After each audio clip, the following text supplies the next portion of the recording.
xa besithi ziyakhala inoba kuzube bethetha ngentsimbi zexesha ngokuba eneneni ikhalile yavakala yale iyure nanjengokuba singena kwiyure yokugqibela yethu yenkqubo senze kangangoko sabetha kwacaca kodwa ke hlala nathi usibonise xa sifuthanisela siqenga esi sigaba sokugqibela senkqubo. Hayi watye wonke. Jonga. Watye wonke. Ngoku ke mbukeli masijonge nanga amanye amanqaku siza kuphathela wona kule iyure esingena kuyo. Siza kuphathela kaloku mbukeli udliwano ndlebe ngezobuchwepheshe, sinasi isimo sezulu, sinazo zemidlalo, sinako nesiqendu sakwantu. Awukwazi mbukeli into yokubana uphoswe. Ndimlo ke ukhalo sakalubisi uMadlongothi Mazibu Mamshukuma umazondwa ngezinto zakhe. Masijonge siphala phambili amatenga wetyala.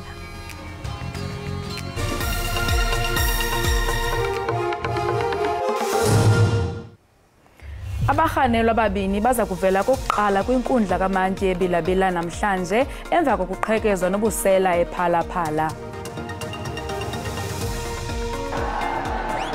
Angelo Matthews, goes fine, goes for 4. Bangladesh are over the line. eBangladesh yayise iSri Lanka ngothinta bathathu kwindebe yehlabathi yeqakamba eqhubayo kwilizwe laseNdiya.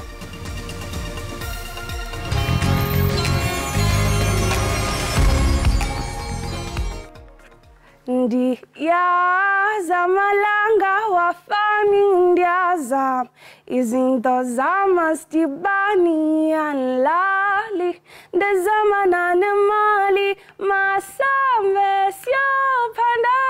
Hello everyone, this is Netemba Gwanelo. We are here today, Ekhaya Jikelele. Stay tuned, there's music, there's entertainment, there's everything.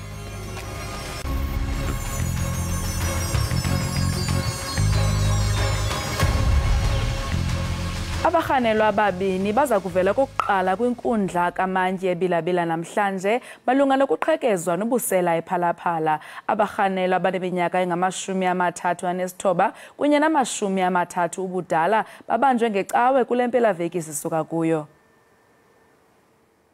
Well, you will recall that the DPCI has been investigating the case. So investigation will always lead either into a breakthrough, or if it's not a breakthrough, we'll still keep on looking for suspects until we find them. So yes, there is 2 people arrested. They will appear in court.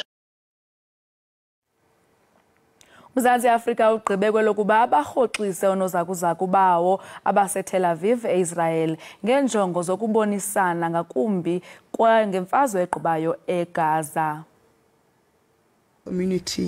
Oku kudizwe ngumphathiswa kwiofisi kamongameli ngethuba enika ingcaciso ngeziphumo zentlanganiso yekhabhinethi izolo. Umphathiswa wezobudlelwane bamazwe ngamazwe nentsebenziswano uNaledi Pandor ulicacisile elinyathelo. Umphathiswa izolo ebesindleke ihlakani lakhe lase-Ukraine umphathiswa Dmytro Kuleba ePitoli.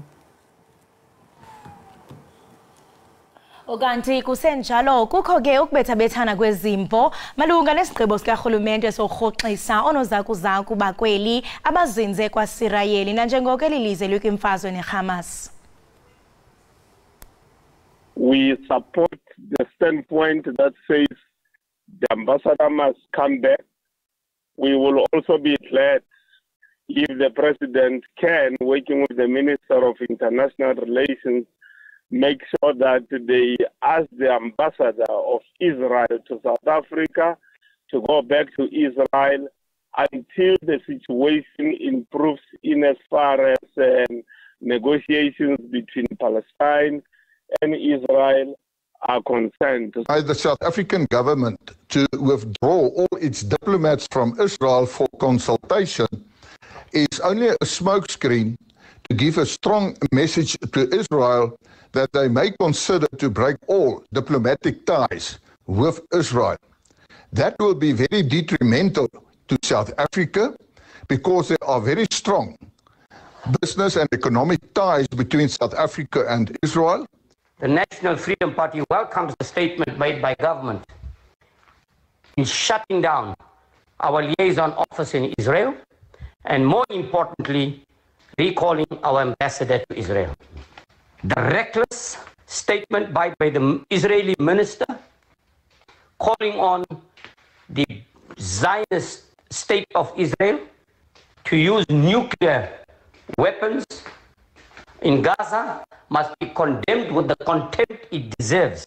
Activist and Citizens Forum welcomes the withdrawal of the South African diplomats from Tel Aviv, Israel. It's long overdue. We want to reiterate our call for the immediate shutdown of the Israeli embassy and the expulsion of the entire staff. The ongoing slaughtering of Palestinians, women and children cannot continue forever. It must stop. And one of the ways to stop it is to isolate Israel completely, boycott all their businesses, boycott Israeli products. Nobody must buy their products. We really hope that the withdrawal of the South African diplomats from Israel will be followed by an announcement that the Israeli embassy will be shut down immediately. Umphathiswa wezombane ugqirha Ekhaya Ramokgopa utyelele umzimveliso wakwa Eskom iAnot Mpumelanga ukuze ahlole inkqubela phambili. Ungqongqoshe wezogesi uDokotela Ramokgopa uhambelele liziko ngenhloso yokuyohlola ukuthuthukisa kwalo. Ekhuluma nezisebenzi ungqongqoshe uthe ukholwa ukuthi iAnot ingasebenza kangcono ukusiza ukuxazulula inkinga yogesi kuleli. When I was here the last time, the EAF was at 54%. Now it has deteriorated. It's at about 48%. And that's why it's important you must go station to station. Because when I give you an average picture, Eskom was seeing an improvement. But it's hiding the underperformance of some of the stations, including Arnold. Then they were able to take me through. There were issues with Unit 6, issues around boiler tube leaks. This is what we are doing.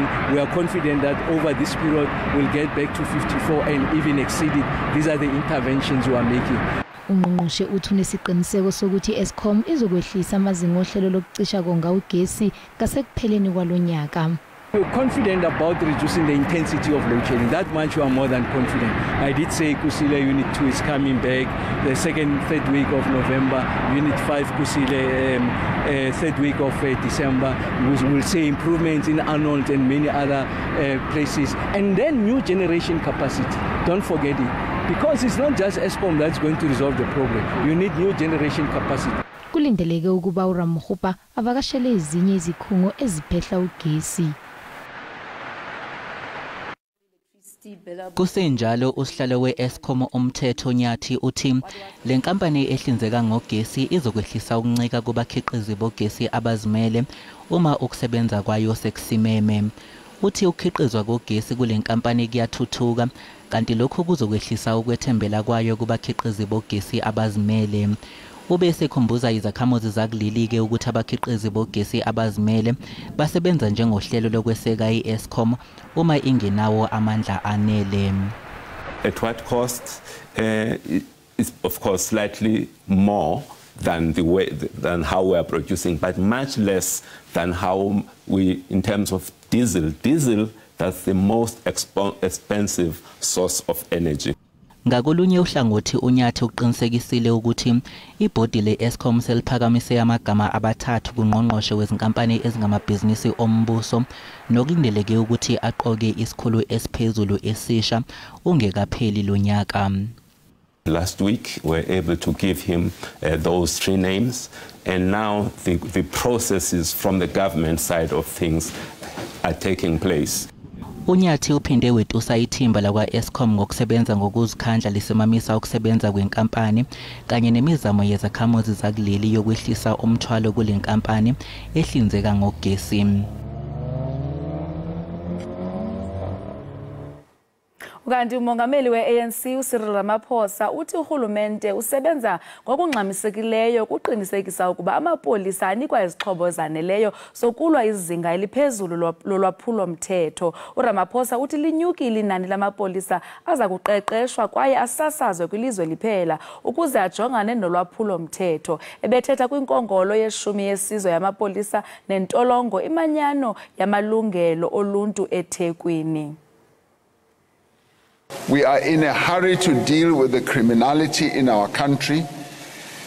Over the years, the number of police members or personnel to population had become unskewed. And now we are trying to correct that so that we have more police to defend and have our people feeling safe per population number on a 100,000 basis. Ngaphambi kokuba uphume embukelo uye kwindawo ngendawo qiniseka into yokubana urhabola ufince kuqikelelo lwemozulu.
Enkosi ngokuhlala nathi usasibukele apha ekhaya Jikelele. Undoyisele Ndumiso Sibini kumqulunqo wevideos ka-TikTok, uYouTube kunye no-Instagram. Unabalandeli ke abangaphaya kwama200,000 amawaka kwiqonga lika-TikTok. Uye wazuza ke indumasi ngeevideo zakhe ezihlekisayo ezabantu abathandana ngesini esifanayo. Uye wabe kanti uyachongwa waze waphumelela ibhaso lokuba ngoyena mqulunqi wevideo unempembelelo enkulu kumakhasi ezonxibelelwano kwi-SASBA Awards, i-Best Influencer ngelamarhanuha. Sinake namhlanje apha uzasichazela banzi ngempumelelo nomsebenzi awenzayo. Ndingatsho mbukeli ndithi istudio namhlanje sibhanyabhanya simbenjebheje si-colorful. Ndoyisile masikubulise sikwamkele enkqubeni. Hayi, unjani? Ndiyaphila, unjani wena? Ndiyaphila. Hayibo, nguwe lo?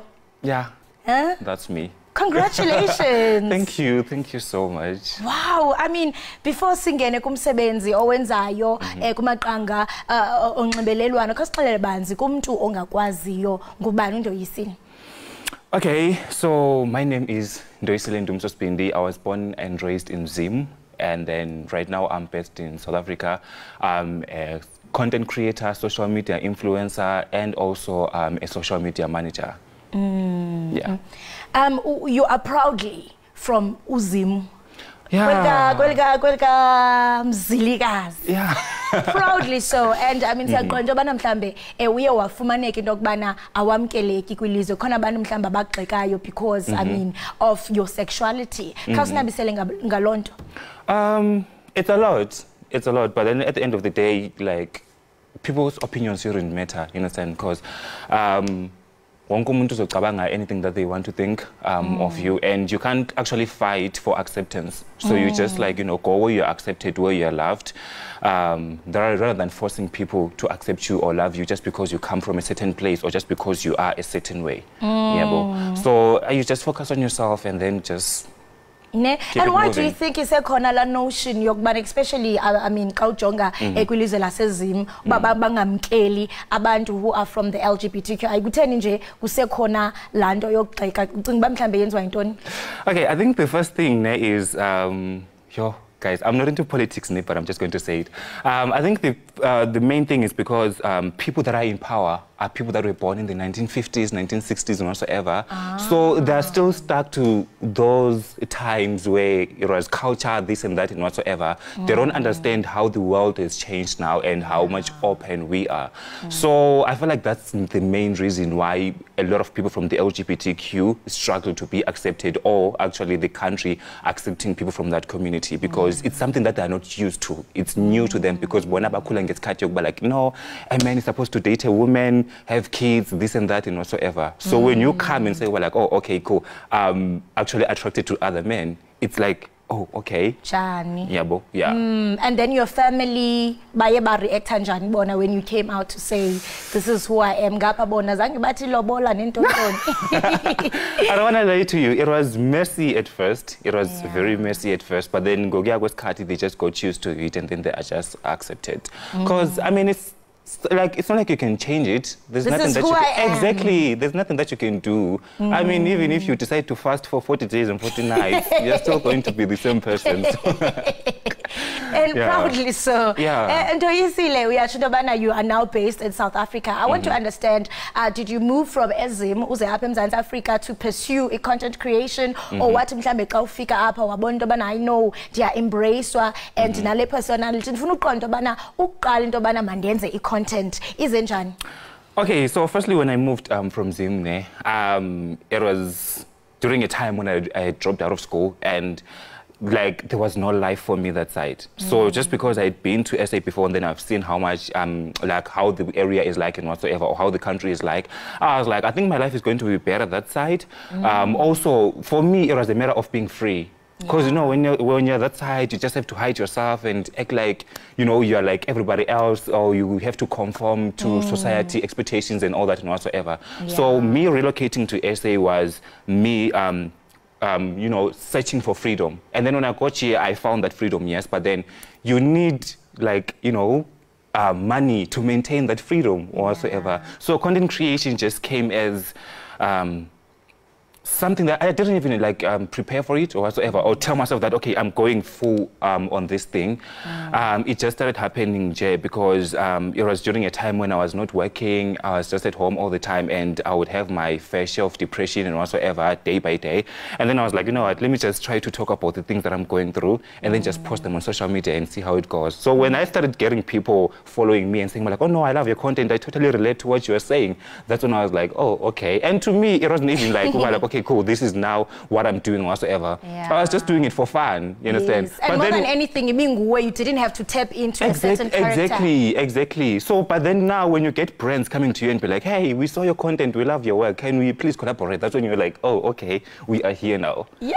So, yeah. Wow, what a beautiful journey. I mean, uchintobana bunga sebenzi, gapa depression ibilapa, and you're like, okay, what can I do just for fun? But namhlanje yamangalisa intobana yonke lonto ngendlela yaqala ngayo. This is where you are now. Social media influencer of the year. Nancy Award iti wena. Imagine nama brands apula up a year later.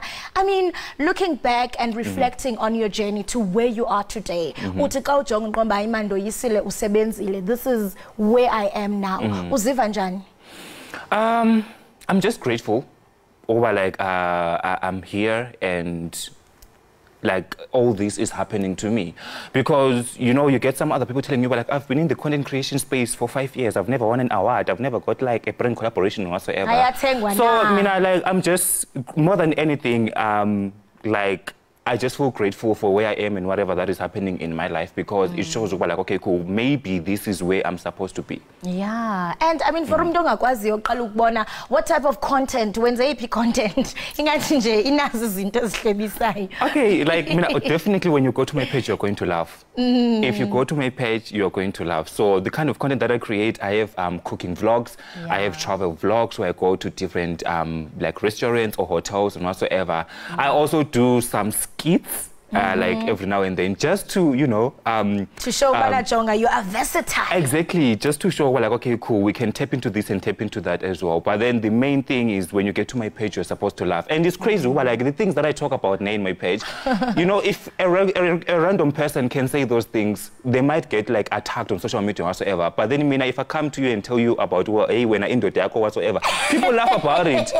People laugh about it. So that's one thing that I'm sort of like happy for, but like people understand that. But then that's the content that I push out every day, because I feel like people relate. You understand? It's things that people go through on a daily in relationships. Like these are things that we live with daily, relationships, food, on the road, traveling and whatsoever. Yes. And speaking of jokes, speaking of jokes, I mean, we know it's a public platform, you can say whatever. But I mean, there seems to abantu mhlamba bazoba sensitive to certain jokes. But okay, I mean, when it comes to content creation and Usenza as a jokes, how do you set boundaries? You are let me restart. All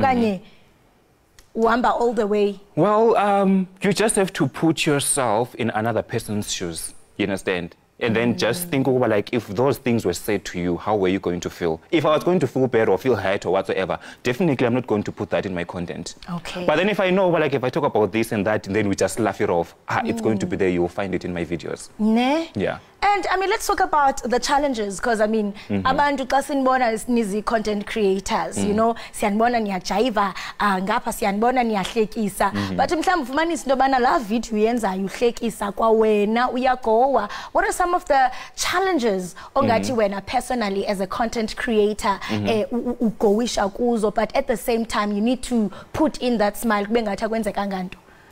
Well, definitely it has to be people not understanding where you're coming from. I feel like that's one of the challenges that we face, because you might say something joking, and especially for us, because we are now in the spotlight, you might just say something in passing or joking, and then people take it serious.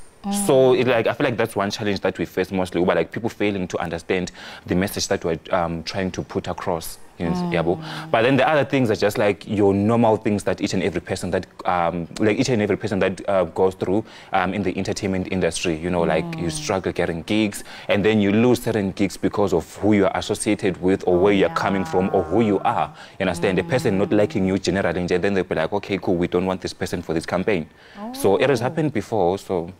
Yeah. But life here goes on now. Yeah, anyway. Life goes on now. Yeah, yeah, and I mean, sisathetha challenges kananjalo. I know that you have established your brand, wa branch out na kwi projects ezintsha. Sakubona uthengisa, sazibona abantu bekhalaza bethi yey doyisile ziphi bonnets zethu. And I mean, you have responded to say no bethunana. I mean, you came back to the people, you humbled yourself, you apologized, wabona bana iman sikhona ingxaki ezinje. I mean, how important is it for as a content creator to go back to the people and uzihamblishe and kule journey abantu bebekhalaza ngendaba ye bonnets? I mean, indlela oyi-addresse ngayo, and what is it that you have learned going forward, implementing it as a marketing strategy?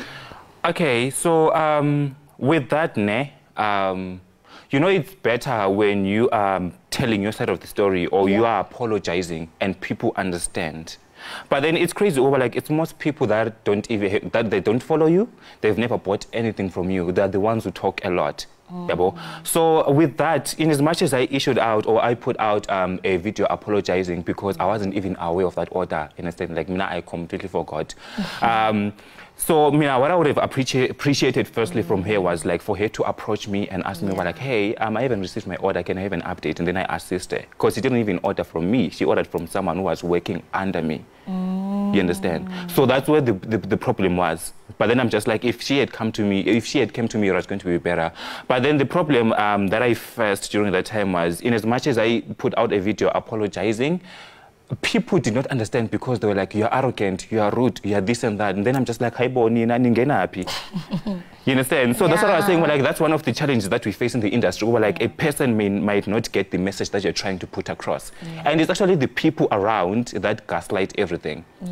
Like I was saying, well, like, it's people that don't follow you, people that have never bought from you, people that have never done, like, anything towards you. But yeah, it is what it is. Let's move from there. And then what I learned, obviously, like, obviously is to like, you know, maybe try to do follow-ups, even like even the orders have went out.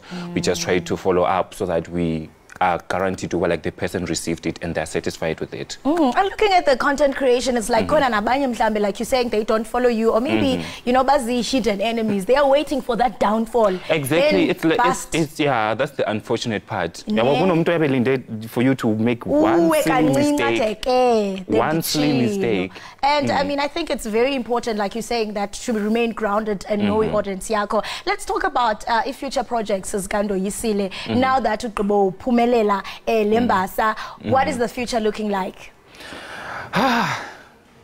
Okay, I don't like planning my future because I don't want a situation where, like, if I don't achieve my goals, and then get disappointed or whatsoever, you understand? But then definitely the future has a lot in store, like more brand collaborations, and also me building my own brand, and also being able to expand to other branches. Because in as much as my brand is more like, you know, bedroom, like stuff, wear and whatsoever, I also want to venture into, like, you know, your kitchen stuff and whatsoever. So that's how the future is like. I just want to expand and grow in terms of a business. And then when that happens, I'm so sorry Shem get disappear from social media. Yo, so that you'll be drinking me every day. No, give us a cartel. So I just need to set myself up once and give a right. It's bye for now. I focus on other things that are more beneficial. Thank you so much for joining us. In your content creation, and congratulations for this award. Thank you so much. Right, Mbukeli Ekhaya Jikelele lo besincokola naye nguye kaloku uNdoyisile Sibindi, umqulunqi kaloku we-videos ka-TikTok. Besimhalalisela Mbukeli njengoko ethe waphumelela imbasa ye-SASMAS njenge-influencer of the year. Ngoku masithi qhwi siyobhatala amatyala evenkileni, siyabuya ingaqushuqushalazi Mbukeli Ekhaya Jikelele.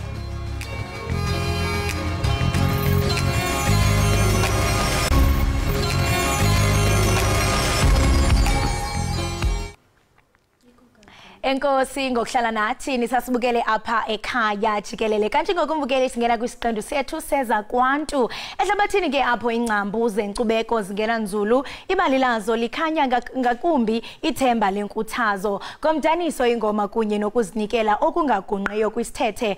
Okuke kukhanyisa indlela eya kumanyano, ukuzinca ngokwenkcubeko nobuhle bokwamkela ilifa lakho. Uhambo lwabo ke lokungena kumbindi obumkani bukaZulu ngonobuhle benkcubeko ubagezile Mncube kunye nomxolisi Mkhize bathetha nathi ngesizathu sokuba bathathe isigqibo sokungenelela uMiss Cultural SA23. Ukhona kaloku Mbukeli ubagezile apha enkqubeni, kanti ke pha kuZoom sizaba kunye nayo umxolisi. Kodwa ke Mbukeli sawuncokola naye pha ekuhambeni kwexesha. Kwangoku masamkele ubagezile. Bagezile masikubulise sikwamkele enkqubeni yethu ekhaya Jikelele. Waze wamhle. Ngiyabonga sisi. Unjani? Ngiyaphila wena njani? Ndiyaphila nami.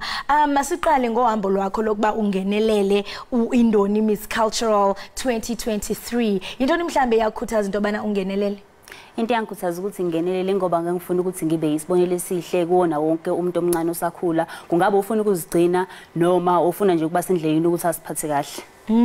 Uthetha apha ngokuzigcina, siyaqonda into bana ogxa bakho babona into yokuzigcina ngoku as something that is old fashioned. And wena uye wama kwisigqibo sakhe into kubana uzaziphatha kahle uzigcine. Ungathi kude kube lapha, obviously uye waba nemingeni othe wadibana nayo endleleni, but usazigcinile. Bekutheni kubalekile into bana ubambelele kwisigqibo sakho? Ngicabanga ukuthi into ebalekile ukuthi uthole izizathu nokuyikhona ukwenza ukuthi ufuna ukuyigcina. Mina ke into yokuqala enza ukuthi ngifuna ukuyigcina ngoba kuyangivikela ekutheni angibe umuntu okhathazeka ngezifo eziza nocansi noma nani. And isifo so ilontuza isimo somnotho uyasibona ukuthi isimbi, so angikwazi ukuzibandakanya entweni engibona ukuthi ingasilethela ingasitholela ekutheni ngigcine ngingasabi umuntu okwazi ukuthi abe ayiphathe kahle njengokuziphathe kahle. Right, beautiful. Masamkele nomxolisi ukhona pha kuzo. Umxolisi molo, sawubona, siyakhahlela. Ninjani? Ngiphilile, naniphelele. Hayi siphilile sikhali nganto. Sinapha enqubeni sinayo uBagezile ngekumele bunapha kodwa ke ulapho kuZoom siyakwamkela. uBagezile uyathetha apha into okubana yena uye wakhuthazeka into okubana angene kolukhuphiswano siyaqonda into obana apha kukhuthazwa kakhulu abantwana bangamantombazana. And ixesha elinintsi siye sibona abantwana bangamantombazana ngabo abakhuthwazayo ngokuba baziphathe kakuhle bazigcinele umtshato zonke ezomfundiso. Wena ke njengetyendyana singathi into obana as umfana usakhulayo uthe nawe mawuzibandakanye no Miss Cultural Indoni 2023 wena intoni eyakukhuthaza njengomfana okhulayo? Kodwa ngiqalela mina vele bekuyinto engayilindele ukuthi ngasenze kodwa ke yagcina seyenzeka ngoba ni vele ngumuntu othandayo ukusiza abantu ukufundisana ngamasiko ngoba vele ngumuntu wesiko ngiyalithanda isiko yabo. Kangena kanjalo ngokuthi ngithanda ukwenziwa izinto babona ukuthi okay nangu umuntu owenza kangcono then nami ngangenela because ngangengenile mina abantu babetha ngingenele akukho nginamahloni kancane. Yeah, ndifuna ukuza kuwe unabisela umbukeli mhlawumbe into okubana zeziphi inqubo kanye izinto ezithe zajongwa ube kanti niyaqualifya for uIndoni. Kubhekwa indlela oziphethe ngayo, indlela ohola ngayo, nendlela wena ozibona ngayo njengomuntu ukuthi uzokwazi ukuba isibonelo sabanye abantu ngoba indoni kakhulu iqhuqhumezela ukuziphatha, ukuzigcina kanye futhi nomuntu okwazi ukufundisa ngemvelaphi yakhe, uqhuqhumezela omunye umuntu ukuthi naye aqhubeke aziqhenye ngalavela khona. Mxolisi ndifuna ukuza kuwe wabelana nathi ngamaphupho onawo njengendoda kuba kaloku sifuna indoda ezawudoda xa selindala. Siyaqonda obana amantombazana ayakhuliswa ukuze kuthiwe he uzumphathe kahle ubaba. Wena njengendoda ungathi amaphupho wakho yintoni kweli lizwe siphila kuwo kwaye I mean ucinga ba intoni ekumele uyenziwa uqinisekisa ukuba abafana bakhuliswa ukuze babe ngabantu abadala abangcono in our communities. Sibone ziphela iziganeko ezifana no GBV apho sisikhalimela amadoda ngempatho gadalala abasinikeza yona singamanina.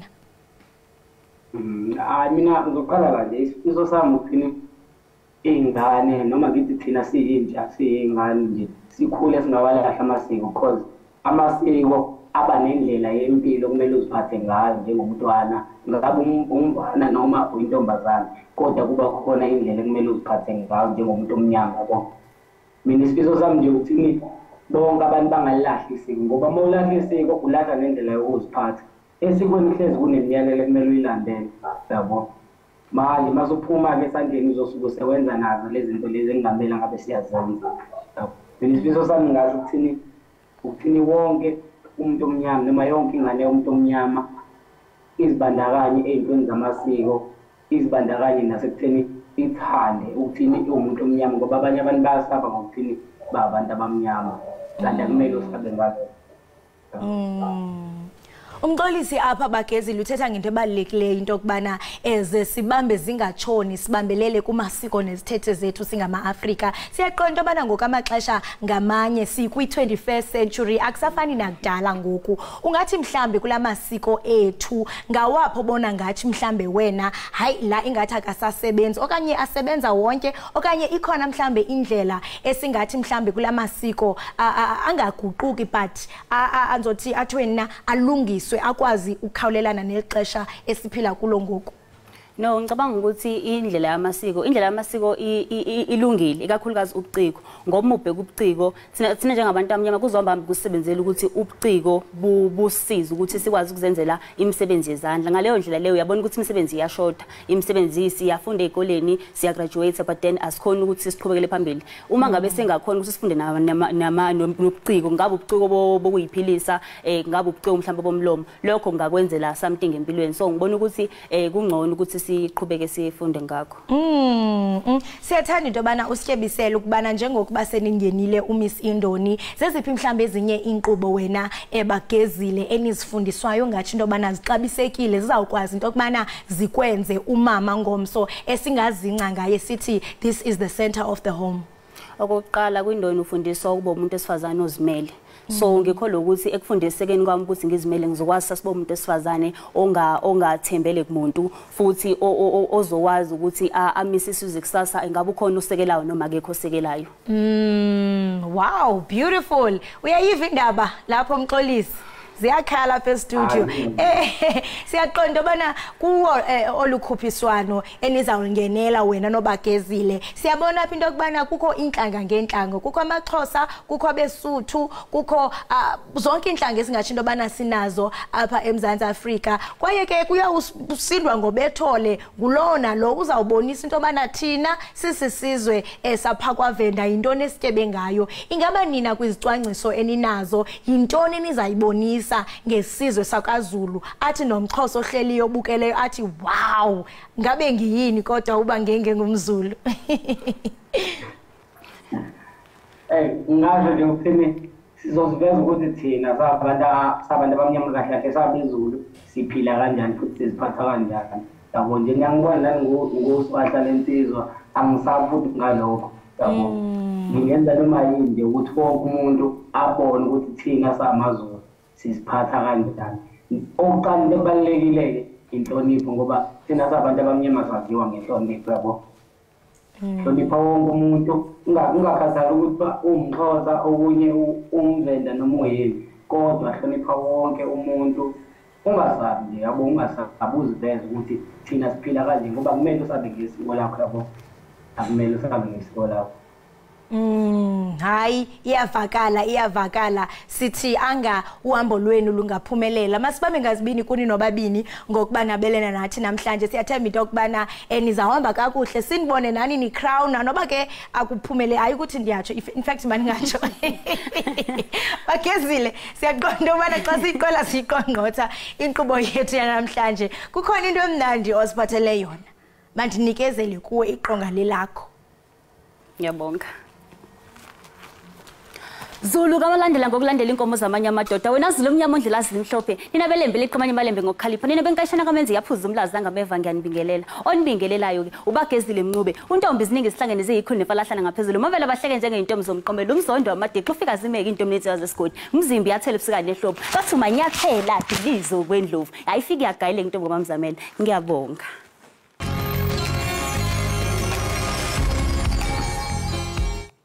Bukele siphinde sikwamkele kwakhona usabukele inkqubo yakho ethanda kunene Ekhaya Jikelele kanti ke kuba usanda ungena ufika sesichwechwela ngasemnyango kodwa ke ikhona nje into encinci wena esikuphathele yona kwesi siqendu sethu namhlanje sijonga itechnology car hacking ekukuqhekeza kwenkqubo elawula imoto ngokungagunyaziswanga okukuqhekeza kwemoto kungabe kubomi bomqhubi esichengeni ngoba kuthetha ukuba akasenalo ulawulo lwemoto.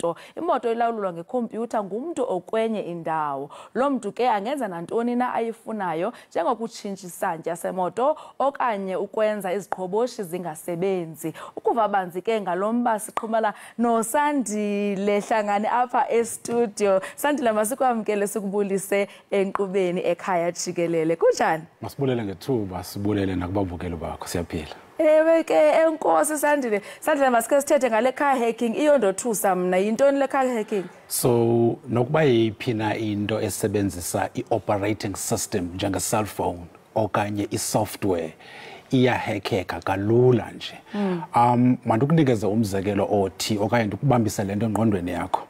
Cinga nangeyiphina i-suburb yabantu abanemali abahlala kuyo nakweyiphina indawo apha eSouth Africa. I-security system ikwiqaphelo eliphezulu kodwa uba uyakhumbula uzawukhumbula okokuba uzawubona i-security kweza boom gates. So uyazibuza ukuthi kutheni lento xa ezazindlu zine-security etight uzawuphinda ubona i-security eme kwi-boom gate elinde wena eza kubuza ukuthi ufuna ntoni phaya. Nasezimotweni kunjalo kukho lento kuthiwa i-value chain. Ngamanye amagama kukho i-security system eza ne-companies ezijongene nokubiwa kwemoto. Kuphinde kubekho i-insurance. Into ebangela uba mazibe khona ezi zinto aba bantu bokha imoto okanye i-car manufacturers ziyayazi kwantlandlolo okokuba enye yesizathu esibangela uba mabokhe imoto kuba mabenze imali. So isizathu se-value chain kukuba makwenziwe le mali. So yile nto kubalulekile ukuthi ke yiba nayo i-insurance okanye ube nayo i-car tracking company ezawutreka imoto yakho xa ilahlekile. Okwesibini uzawukhumbula okokubana if uthatha ibrand noba yeyiphi na xa uyichitha uyihlakaza eyona nto uzawusheka nayo eownwa ibrand izawuba yi-engine. I-system le yomculo ayi-ownwa ngaba bantu, ibhetri le isebenza ngayo imoto ayi-ownwa ngaba bantu, yabanye abantu. So ikwayiyo le value chain. So ixelela into yokokuba apha kule value chain lena ikhona ikhampani okanye ibrand engazuba luqilima when it comes to le security system. Uzawukhumbula okokubana bendithe iyafana ne-cellphone. Okwesithathu okokugqibela abantu abasebenza kwezi companies ikwangaba bantu siphila nabo phi ekuhlaleni. Yiyo le nto ke xa besebenzela ezi companies kuye kubekho i-clause kwi-contract zabo abazisanayo ekutheni xa sizawukhupha le technology awukho allowed okokuba uresign, uzawuresigna after sikhuphe le technology ukwenzela okokuba lo mntu angakhuphi i-information ayise kwabanye abantu ukwenzela okokuba as hackers zizokwazi uhacka whatever, it could be a cell phone, it could be le moto sithetha ngayo. So indlela bayenza ngayo baya interceptor i-signal. I-signal ekakhulu ke bayi-interceptayo, bayi-interceptor kwisitixo esi ngoba uzawukhumbula ukuthi iimoto zanamhlanje zisebenzisa lento kuthiwa yi-keyless entry. So kwi-infotainment le yakho uzawuqaphela okokuba xa uconnecta imoto yakho kanye ifowuni yakho emotweni utransfera idatha yakho ususa i-information yakho ekwi-cellphone uyifaka phi, uyifaka emotweni okanye usebenzisa i-Bluetooth esemotweni yakho. Once imoto iconnecta kwi-Bluetooth itransfera i-information okanye idatha le yakho isuse efowunini izise emotweni. Xa usebenzisa i-GPS le yemoto same thing. Uzawuqaphela okokuba xa usebenzisa i-GPS ufaka i-address yendlu yakho. Into emasiyicinge ke engqondweni singabantu kukuba abantu xa be-intercepta okanye behijeka imoto yakho isenokwenzeka abafuni le moto wena ucinga fana bafuna yona, isenokwenzeka bafuna i-information yakho equka i-banking system. Remember bendithe imoto ifana ne-cellphone ngala information okanye la data itransferayo xa uconnecta nge-Bluetooth okanye xa uconnecta nge-GPS okanye kwi-infotainment yakho. Ufuna i-banking details zakho okuquka igama lakho, i-ID number. La GPS uzayikhumbula besithe ufaka i-address yakho yendlu nendawo othanda uhamba kuzo. Iyoyikisa ke ngokuxa enjena because kaloku yinto esiyisebenzisayo, siyisebenzisa ifowuni, sisebenzisa nemoto. Zingaba zikhona mhlambi indlela esinothi sizikhusele as abaqhubi bemoto ke? So into ephambili nebalulekileyo ke nakweyiphi na i-system, whether i-cell phone okanye imoto, ezi zinto ke zisebenzisa lento kuthiwa i-IoT, Internet of Things, ngoba zonke ezi zinto zi-connected.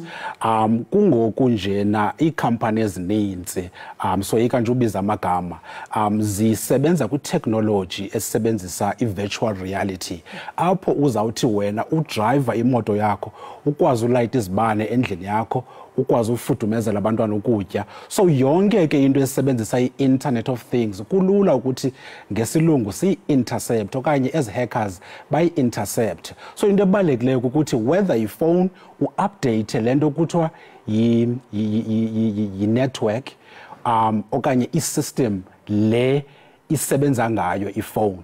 Abantu abaninzi ke badla ngothi yi-computer system. If awukwazi ukuyi-update ngokwakho le system, thatha imoto le yakho uhambe uyise kwi-manufacturer apho bazawufika khona bayi-update ngokwabo. And number 2, remember besithethe ngala GPS, minimize usebenzisa i-GPS. Yazi okokubana abantu kunzima ukuba mabahambe indawo bafike ezindaweni exactly ngaphandle kwe-GPS, kodwa minimize ukusebenzisa le GPS. Nalanto besithetha ngayo ke sithe xa usebenzisa i-infotainment yakho because uzawudlala ingoma ezithandwa nguwe from i-cellphone yakho but uyalibala okokuba utransfera idatha yakho every time xa udlala la infotainment. Zama uyiminimize, kungcono usebenzise i-USB ezangoma uzithandayo rather uzifake ku-USB or i-internet ngoba uzawukhumbula ukuthi imoto kwale moto lena sithetha ngayo isebenzisa i-internet. So i-internet okanye i-sites ongena kuzo funeka nazo uziminimize okanye usebenzisa into kuthiwa yi-VPN. So kubalekile ke ukuthi ezo internet le internet uyisebenzisayo uyazi okokuba i-encrypted ngamanye amagama ikhuselekile. I-internet ekhuselekileyo ke whether uyisebenzisa efonini whether uyisebenzisa emotweni uzayibona ngeqhagi. Xa inela qhagi ithetha ukuthi ikhuselekile inayo i-password. Sandile ungathi ke ngoku mhlambi lento yale car hacking echaphazela kakhulu ukuthatha iinkcukacha zakho okanye ukuba befuna ukuba imoto le? Kuxhomekeka kwi-intention ye-hacker. Ubukhulu becala ngoku imoto ayinayo i-value engako because awukhumbula okokuba ezona nto zine-value zizinto ezifana nendlu. Imoto uzawuthi wakuyithenga egaraji likhawuleze lihle ixabiso layo.